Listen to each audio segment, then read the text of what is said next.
Seguinte, queridos, separei aqui para vocês alguns pontos importantes da banca com o Supan. Geralmente começa aqui a aula falando assim, ai, sempre cai tal e tal coisa, tem que caprichar nisso, nisso e nisso. Ó, a banca com o Supan é difícil da gente fazer isso. Então o que eu fiz? Analisei as últimas provas, só de 2024, peguei 4 provas diferentes e não dá para falar o que mais cai, porque ele não mantém um padrão. Então eu coloquei aqui também pontos importantes, mas veja, como que eu faço esses pontos importantes? Pego o volume de prova, de toda a prova, pego o número de questões e vejo o que mais se repetiu. Mas é diferente de outras bancas que eu falo para vocês, ó, sempre tem uma questão de flúor, sempre tem uma questão de não sei o que lá. Não tem o sempre aqui. Então como que a gente estuda dessa forma? Óbvio, vai fazendo o máximo de questões que você conseguir dessa banca, mas foque no seu edital. Então aqui eu separei o que mais caiu em número, mas não dá para pensar que é só isso, tá? O primeiro disparado é saúde pública e esse com certeza é um ponto que você precisa caprichar sim se estiver no seu edital. Então nas provas que tinha saúde pública dentro do conteúdo programático, geralmente são 20 questões, né, que essa banca coloca, pelo menos 5 era de saúde pública. Então tem que caprichar. Com o quê? Lei 8080, 8142, Decreto 7503, nossa, eu falei errado, gente. Decreto 7503 e a resolução 453, sabe? É a resolução que cai. O decreto nem cai. Vou repetir, tá? Pra ficar de novo. Então, o que a gente vai focar aqui? Lei 8080, 8142, resolução 453, que é aquela que fala de conselho. É ela. E Constituição. São esses 4 pontos importantes. E algo interessante é que eles não pegam o basicão. Então, eles vão perguntar, por exemplo, de planejamento, outros pontos que eu trouxe aqui. Resolução 7508, mas ela não cai. Eu misturei, gente. Eu peguei o número do decreto com a resolução e fiz uma nova, entendeu? Mas essa daí nem apareceu na prova da Consupan. O que cai é a resolução 453, que é do Conselho. Ignorem isso do decreto. Então esse daqui é um ponto importante e eles cobram itens diferentes, tá? Então, por exemplo, falou de consórcios acontecendo no 8080, ele pega alguns pontinhos que são mais escondidinhos da 8080. Outro ponto importante, levantamento epidemiológico, SB Brasil. A gente ainda tá vendo nas provas o 2010, porque o 2020 ainda não saiu o oficial, né? O documento com as análises e tal, ainda não saiu. Então, dessas 4 provas que eu analisei, apareceram 3 questões. Então, precisa caprichar. Oclusão, orto é outro ponto também que é importante. Coloquei os dois juntos porque às vezes a própria questão se mistura, sabe? Então, desde aquelas, sabe, a curva de Spee, curva de Wilson, RC, aquelas relações maxilomandibulares são importantes e também maloclusão, os dois. Anatomia dental ame ou odeie. Então tinha prova que tinha muito e tinha prova que não tinha nada. Mas no volume entrou como um ponto importante. Então, o principal são as características gerais dos dentes, na anatomia dental, mas também tem anatomia mais específica, tipo histologia de esmalte, ligamento parodontal, mais específico. E ainda materiais dentários. Isso daqui parece que é algo que eles estão repetindo. Toda a prova tinha uma questão de materiais dentários. Então, desde materiais de moldagem, resina acrílica e também os materiais de dentística. E aí, coloquei 3 aqui, porque, como eu falei para vocês, os números são muito próximos, né, da quantidade de questões. Então, para colocar um bônus, apareceu em menor número, mas também seria importante, flúor. Então, dessas questões aí que eu mostrei para vocês, de 4 provas, né? Então, tinha, se não me engano, 4 ou 5 de flúor. É importante também. Mas não em toda a prova, sabe? Como estava aqui o levantamento, ele foi mais distribuído. Periodontia também foi importante e anestésio, desde técnicas quanto uma dose máxima, tipos de técnica diferente, tipo interligamentar. Ok? Nossa, falei, hein? Passei toda a capivara. Então, vocês que forem prestar a Consupan já estão sabendo tudo. Hoje a gente vai revisar, então, peguei só questões de 2024, tudo bem fresquinho, para a gente revisar esses pontos. Vamos começar com saúde pública. E aí a gente vai fazendo aquele mesmo esquema. Vocês vão sempre comentando para mim o que vocês colocariam na prova. Nessa daqui, ó, prova de Conde, com base no artigo 36 da Lei 8080, assinale a alternativa correta sobre o processo de planejamento e orçamento do SUS. Esse processo é como? Descendente do nível federal para o local? Descendente do local para o federal? O processo não é influenciado pelos órgãos deliberativos. O processo é ascendente do nível local até o federal. Então veja, questão do 80-80, e eles pegam lá pontos não tão centrais, né? Não é aquele princípios que geralmente cai. Mas isso daqui é importante e facinho e é importante para outras bancas também. Muito bom, vamos ver o que está falando lá na 80-80. Então lá ele fala pra gente, o processo de planejamento e orçamento do SUS será ascendente do nível local para o federal. Isso daí a gente não pode esquecer, né? Lembra que eu falo para vocês milhões de vezes da descentralização, onde a gente coloca o poder lá para o município? Então o que a gente pensa? Quem está mais perto do problema, quem conhece mais as necessidades, é quem está mais próximo, que é o município. Por isso que ele começa o planejamento. Então, não seria possível o federal mandar uma coisa, né, colocar como um plano algo que nem estaria aqui no municipal, entende? Por isso que a gente faz dessa forma e ele não só é ascendente, mas ele também é integrado, né? Os pontos vão estar relacionados. Então, quando ele fala de ascendente, é porque a gente vai ver aqui, ó, começando do mais local para o mais abrangente, para o nível federal. Então, o município vai lá e faz as metas dele. Vamos resolver isso, isso, isso e isso. Coloca no plano, daí joga para o estado. O estado faz o plano, a gente vai resolver isso, isso, isso, isso e isso. Preciso disso, disso, disso e disso, de financeiro. Joga para o federal. E aí o federal vai englobar tudo que as outras esferas de baixo estavam planejando. E outro ponto que apareceu lá na questão é, e os órgãos deliberativos? Ouvir os seus órgãos deliberativos. E de quem que ele está falando? Quem são os órgãos deliberativos? Quem seriam os órgãos que têm essa função de deliberar? Os conselhos, né? Então, conselho municipal, conselho estadual, conselho federal. É onde o povo tem voz também. E ali é que a gente vai ajudar a gente a entender as necessidades. Então, ouve os órgãos deliberativos. E ainda coloca, né, que vai compatibilizar as necessidades políticas com a disponibilidade de recursos no nosso plano. E aí, cada plano vai acontecer em cada uma das esferas. Então, lembra, sempre de baixo para cima, sempre do mais local, quem está mais perto do problema. E aí, não esquece nunca mais. Aqui ele colocou que vai ser descendente. Não. Aqui ele ainda misturou. Falou que é descendente do local para o federal. Não, né? Então, aqui para ser certo, seria ascendente e aqui estaria correto. Aqui ele errou duas partes. O processo não é influenciado pelos órgãos deliberativos. Sim, o povo tem voz, através dos conselhos. E o D é correto, então. O processo é ascendente, de baixo para cima, do mais local para o federal. Perfeito! Vamos para a próxima? Essa daqui, ó, da Constituição. Baseado no artigo 200 da Constituição Federal, ao SUS compete, além de outras atribuições, exceto. Vou fazer o seguinte. A gente vai ver primeiro as atribuições e depois a gente volta lá, que aí vai ficar bem facinho. Então, sempre que eu vou fazer aula assim, que tem as atribuições do SUS, eu sempre tento falar para vocês, pensa em um exemplo aplicável. Que aí, quando bater na prova, você vai lembrar, como por exemplo, sei lá, fluoridação da água. E aí você lembra que aquela é uma competência do SUS. E aí a gente tem várias competências diferentes, né? Por exemplo, na 80-80 é um pouquinho mais ampla do que essa. Mas então, de acordo com as atribuições do artigo 200 da Constituição. Outro ponto que é importante, né? Essa banca, e a maioria delas, troca pequenos pontos. Então a gente não pode confundir também, como por exemplo, aqui ele está falando assim, ó, participar. Ou seja, ele não faz sozinho. Então a gente tem que tomar cuidado com essas palavras também. Então, no 1 ele fala controlar e fiscalizar procedimentos, produtos e substâncias de interesse para a saúde. Então vamos dar um exemplo. Tal determinado produtinho é liberado pela Anvisa. Ou seja, é uma competência do SUS sendo executada. Então tudo que está de interesse para a saúde. Aquele creme dental não é reconhecido pela Anvisa. É a competência do SUS.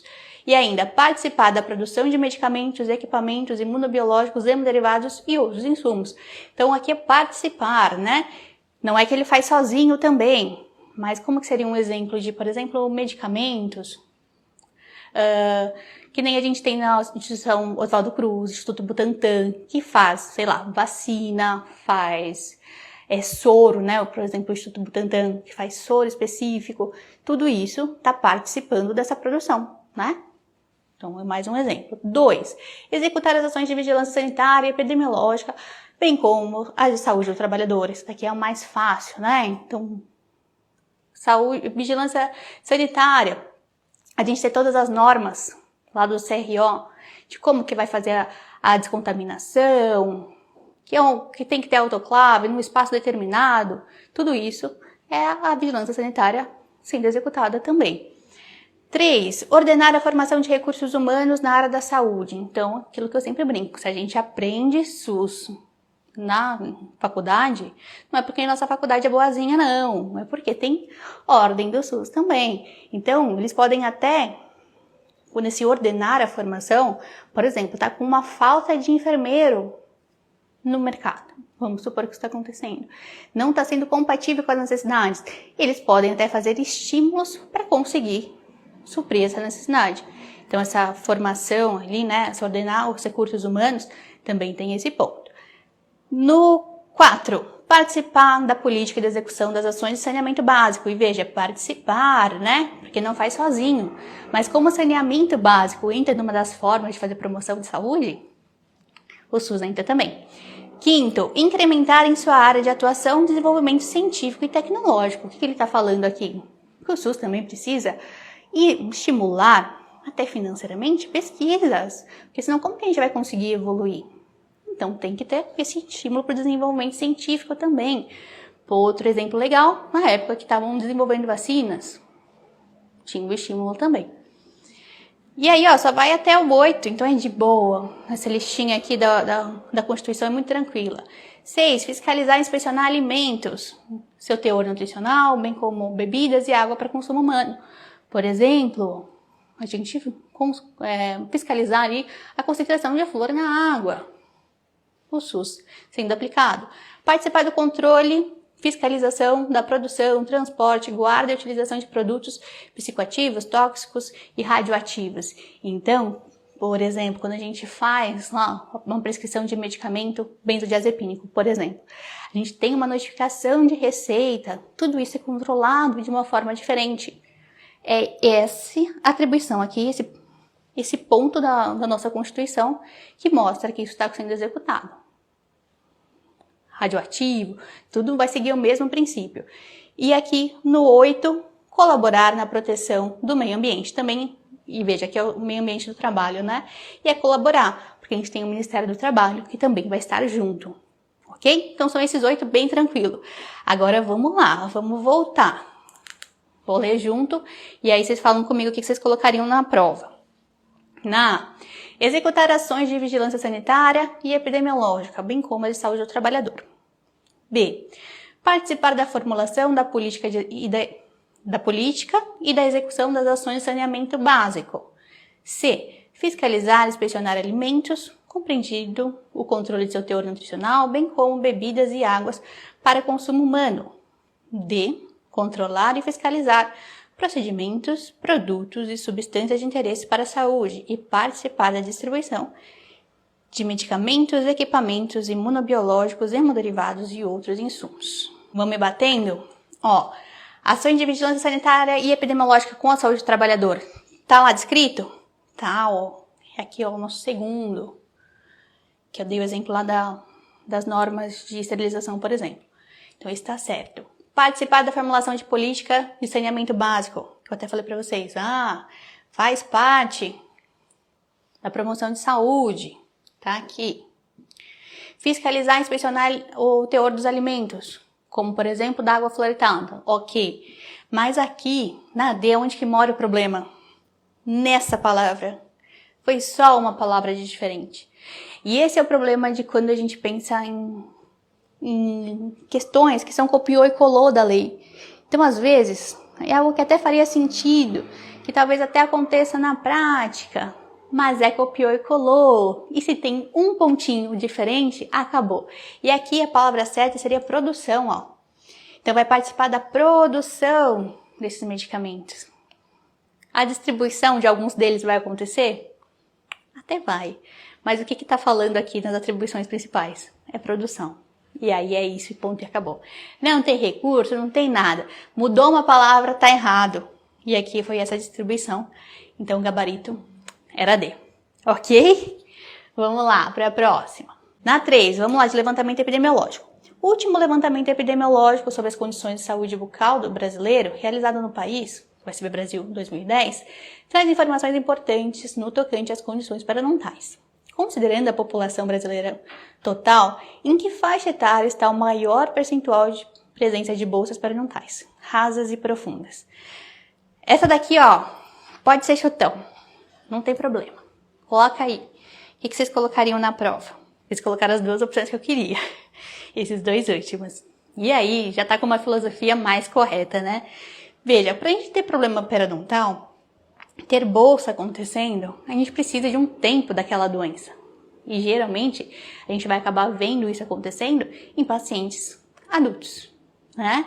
Então, pensar daqui para baixo já seria o mais adequado. Mas qual que é a problemática? Que quando a gente olha lá no levantamento epidemiológico, a gente vai ter um componente também que eles vão separar, que seriam os excluídos. Então, se foi avaliar um sextante e tinha 2 dentes presentes, está excluído. Ou seja, quanto mais extração a gente tem, quanto mais dentes perdidos a gente tem na boca, automaticamente esses números aqui acabam sendo reduzidos. E é por esse ponto que a gente vai ver que os idosos não tem tanto problema de bolsa. Por quê? Porque o problema aconteceu mais grave ainda. Aconteceu de ter mais dentes perdidos. Entenderam? Ó, vamos lá. Como que vai aparecer pra gente? Trouxe aqui um resumex. 12 anos, a gente nem avalia a bolsa. Então, aqui e outro ponto importante, quanto mais jovem, mais sextante e rígido a gente vai encontrar também. Então aqui, ó, 62,9 estavam com todos os sextantes rígidos. O pior que foi encontrado foi cálculo, em 23%. E aí tinha sangramento em 11%. Ok, era isso. Aqui a gente não avalia a bolsa ainda. Daí em 15 anos, ó como a gente já vê a quantidade de sextantes rígidos diminuindo. Daí tem 50% ali rígido. E quanto que a gente vai ter de bolsa? 9% bolsa rasa e 0,7% profunda. Aqui a questão está pedindo os dois juntos. Ok. E no 35 a 44 anos, já reduziu o número de sextantes rígidos, já começou a aumentar o número de excluídos. Excluído porque perdeu o dente. E aqui a gente vai encontrar 19,4 pacientes com bolsas, distribuídos ali em bolsa rasa e bolsa profunda, né? E depois, aqui tá errado. Ó, esse daqui seria 65 a 74, não troquei. 65 a 74. Olha quanto que a gente tem de excluído, 90%. Então isso daqui meio que camufla que a gente tem menos problema, né? E algo interessante é que quando a gente olha lá no SB Brasil, ele separa pra gente. Tem uma tabela onde ele considera o componente perdido ali, né? Os restantes que foram excluídos. Componente perdido vai aparecer no CPOD, né? Mas aqui, os restantes que foram excluídos, para que a gente possa ter uma visão macro. E depois ele pega dessa porcentagem de pacientes que foram, os restantes, né, que foram avaliados, e aí ele estratifica também. Tem duas tabelas, uma que considera os excluídos e outra que não, para que a gente tenha essas duas visões. Então, seria correto a gente pensar nesse problema acontecendo mais em idoso, mas, como tem mais componente perdido, a gente não vai encontrar. Então, quanto que vai ter bolsa? 3,3%, sendo 2,5% rasa. Então, lá na nossa questão, vamos voltar. Então, onde que a gente ficaria? Aqui no C, tá? E aí, algo interessante é que, lá nessa prova, na Consupan, perguntou também do índice de estética. Então, eles perguntam... Tem que saber a visão macro, e aí o que eu sugiro é que você faça essas filosofias assim na cabeça, né? De tentar entender, vocês são tudo mega inteligente, né? Então, fazendo essas analogias fica fácil. Não tem como a gente decorar, gente, não tem como decorar 19,4, 50,9, não tem como, mas tem como a gente fazer linha de raciocínio. E é isso que precisa fazer. tá? Então tenta analisar. Cardiologia, quais foram as populações mais acometidas? Daí, trauma dental. Edentulismo. Vai pegando assim, que vai ficar fácil. Certo? Bora pra próxima. Essa daqui era longa, ó. Uma de orto aí. Vamos ler junto, daí a gente analisa. A sobresaliência é a distância horizontal entre a superfície palatina dos incisivos superiores e a superfície vestibular dos incisivos inferiores, sendo considerada estética e funcionalmente aceita quando varia de 0 a 5 milímetros. Além disso, deve apresentar também lábios que se toquem sem qualquer esforço, quando os maxilares estão em posição de repouso, incisivos inferiores ou superiores sem superposição ao lábio, quando em repouso ou função, e a língua não protruída quando o paciente está em posição de repouso durante a fonação e deglutição. Então aqui ele está falando sobre a saliência, vai ser o overjet, né? O trespasse horizontal. Então vai ser entre a superfície palatina e os incisivos inferiores? Vai. E o espaço? Vamos deixar isso daqui. E além disso ele está falando, quando os lábios têm que tocar sem esforço para ser considerado adequado, né? Então quando a gente está aqui em repouso, o lábio se toca. Diferente de um paciente que tem um trespasse muito aumentado, onde ele precisa forçar para ficar fechado. Ainda, os incisivos inferiores sem superposição do lábio. Então, ele não fica assim. Ó, pegando lá. E ainda, quando a língua tá em infusão ou em repouso, ela não tá protruída. Então, quando eu tô falando, a minha língua não tá assim, ó, pra fora. É isso que ele tá falando.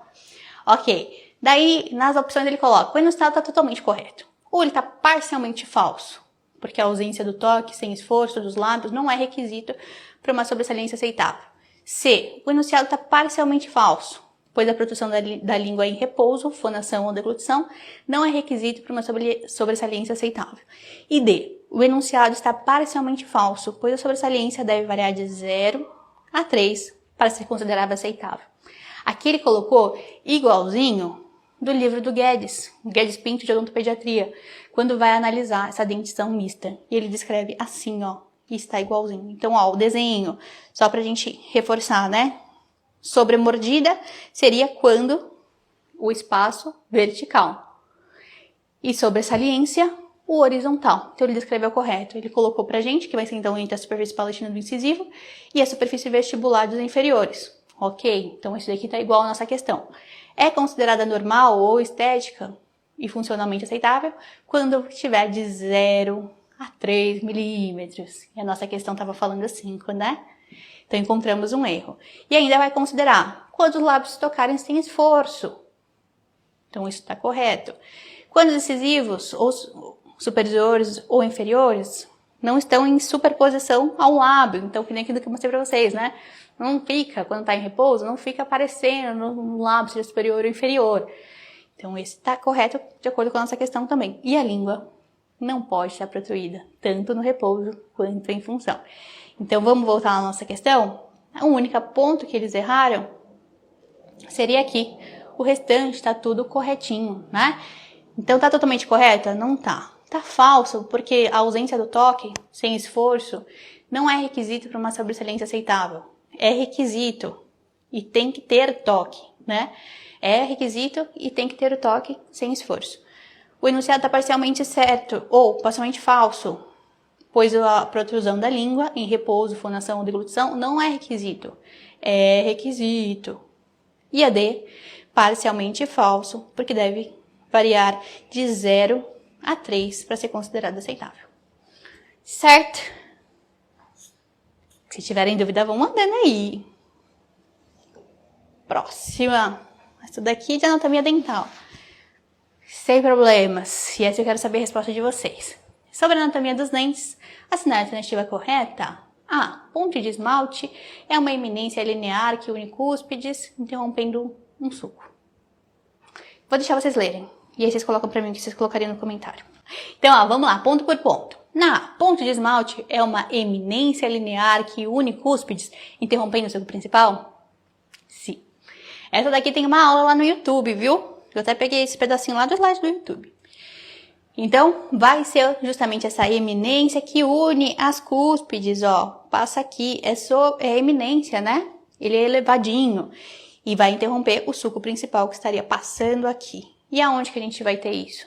Só vou aproveitar para revisar. Vai que, né? Numa próxima. Primeiro pré-inferior e primeiro molar superior. Então, aqui tá correto. Na próxima, deixa eu apagar aqui para aparecer o próximo.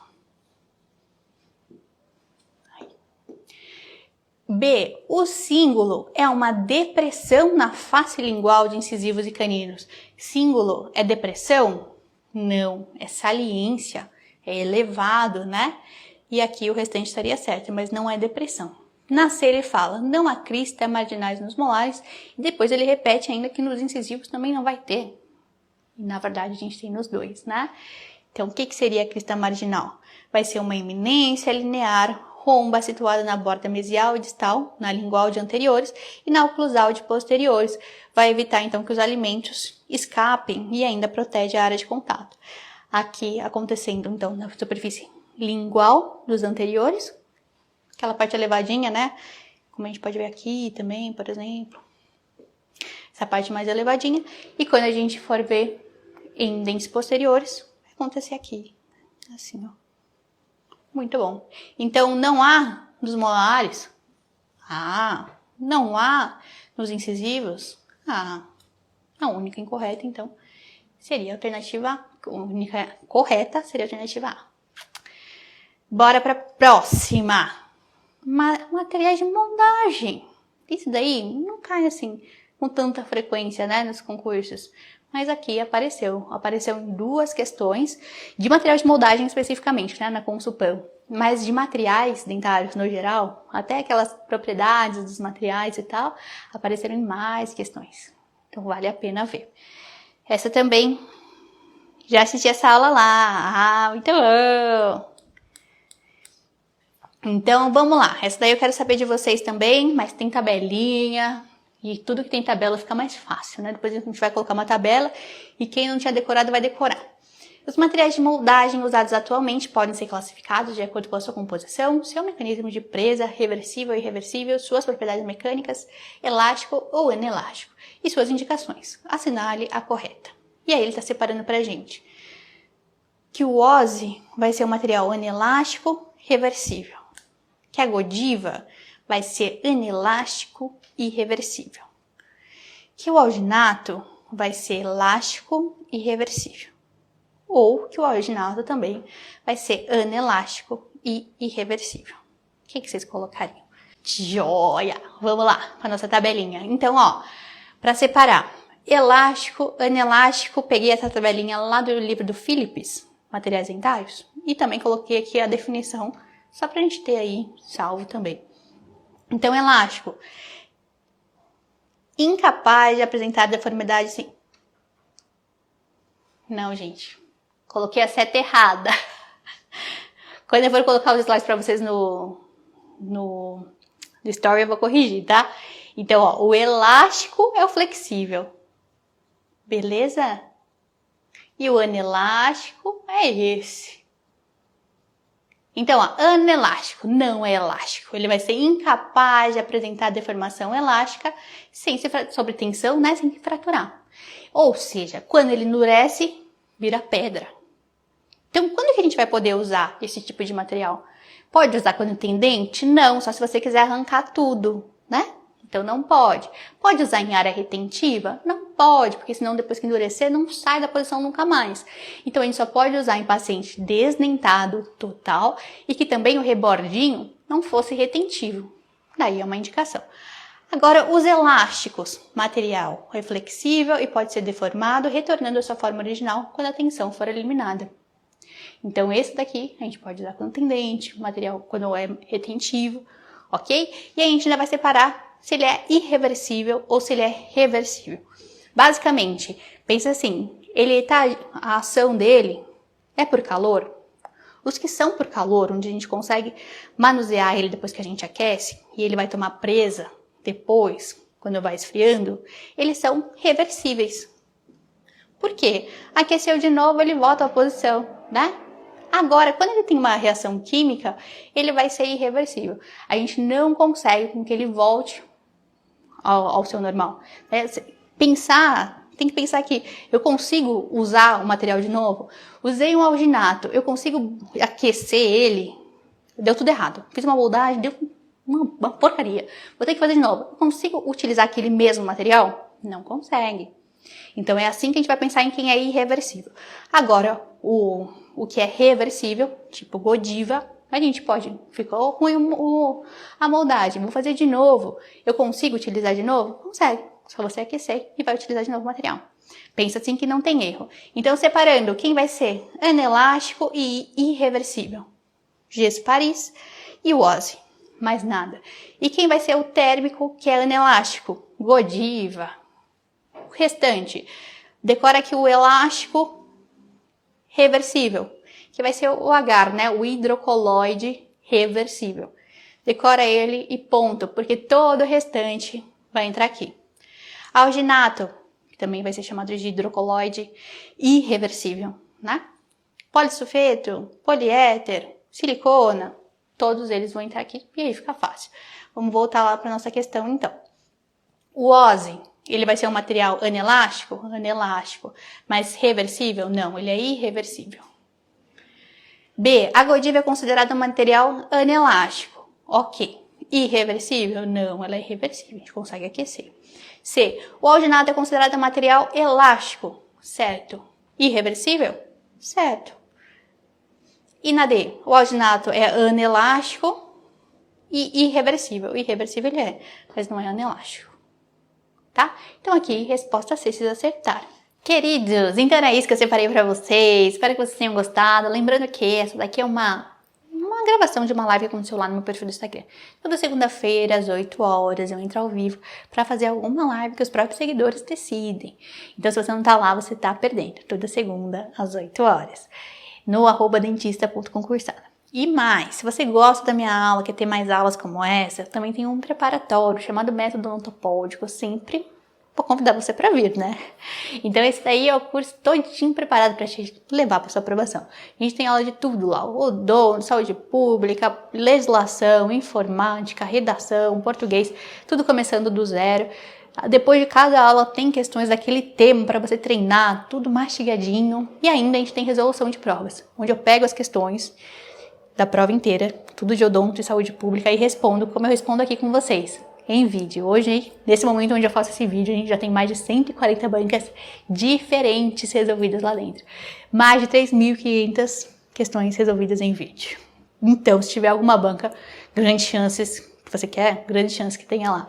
E além disso, a gente tem planejamento específico para concurso. Então, não importa qual concurso você for prestar, é só você solicitar que a gente vai fazer um planejamento específico para o seu edital, para ir com tudo tinindo, lista as aulas e ainda conteúdo mais cobrado. Se você quiser ter mais informações, tem um link que fica aqui embaixo na descrição e lá você consegue falar com a minha equipe também, certo? E ó, por último, não menos importante, se você gostou desse vídeo, não esquece de deixar um like, deixa um comentáriozinho, que eu fico sempre muito feliz, vejo todos com muito carinho, e também se inscrever, porque toda semana sai um vídeo novo aqui. É isso, um beijo, até o nosso próximo vídeo.